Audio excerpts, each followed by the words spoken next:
Hey, this is Leighton from Just Collect, and I was recently down at the Topps Industry Conference in Atlanta, which was held in the College Football Hall of Fame, and it was a super cool experience. But of course, as you know, I like to treasure hunt, and since I was hitting the road, I ran some ads, I reached out to some collectors that I knew were in the area, and I tried to schedule a few appointments so that I might come away with some vintage cards. Beyond the Topps conference, I met with a gentleman named Jason. And Jason started liking baseball around the age of 5. And believe it or not, in his teenage years, he got into vintage baseball cards because he had a local antique/card shop owner in the area. And the way that he was selling vintage cards in the shop, it was really just his individual collection. He instilled in me the knowledge of tobacco cards and early Hall of Famers, and it just helped me to appreciate not only the hobby itself, but just the artwork that's in the cards, learning more about the players. And I really purchased most of this collection from this one individual. He had some great cards from the turn of the century all the way up to about the 1950s or so. And one of the most exciting cards that I thought was the 1938 Gaudi Joe DiMaggio. And in that set, he actually has 2 cards. He has the low number version and he's the higher number version. And the higher number version of that set is often known as like the cartoon card. Now, the high number card is technically worth more money. However, a lot of people, myself included, feel that the low number card is a cleaner, nicer example of a very early card, and a key one at that. He had some kind of like odds and ends. He had a 55 Topps doubleheader of Jackie Robinson, and he had a group of T206s. Now, to be clear, I bought a lot of stuff from Jason, but I didn't buy everything.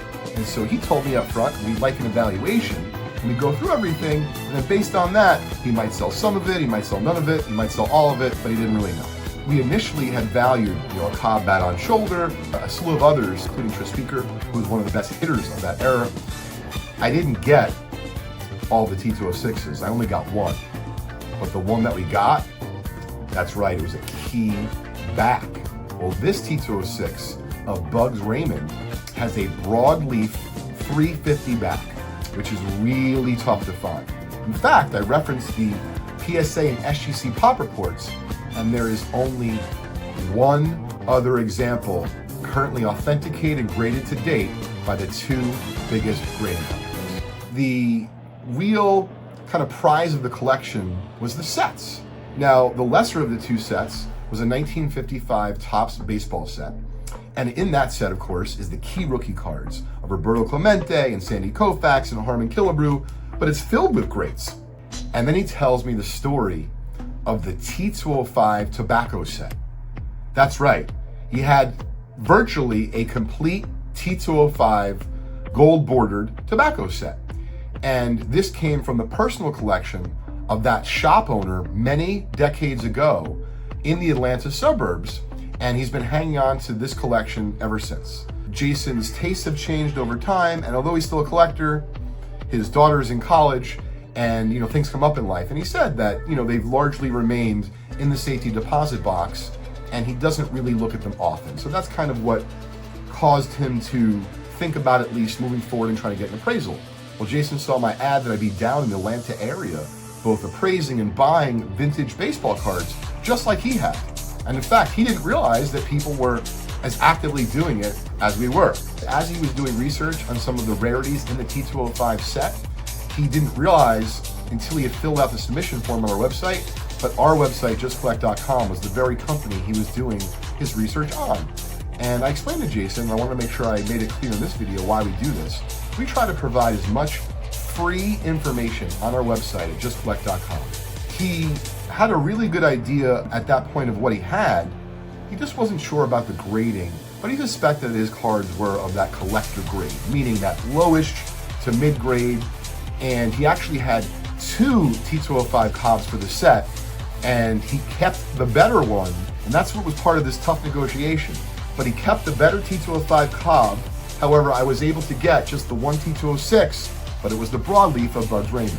So it was kind of like that let's make a deal thing towards the end, meaning he wanted me to do an evaluation of everything, including a W512 uncut sheet featuring Babe Ruth. We are about to go through everything, and I have my laptop, I have all the notes, and I'm super excited. He's got a W516 Ruth, he's got the extra T205 Cobb, he's got a bunch of T206, and I didn't know at that point what exactly, if anything, we're gonna reach a deal with. Jason and I sat down and I went through the full evaluation with him at the end, and he explained to me that there might be some things he was gonna take out.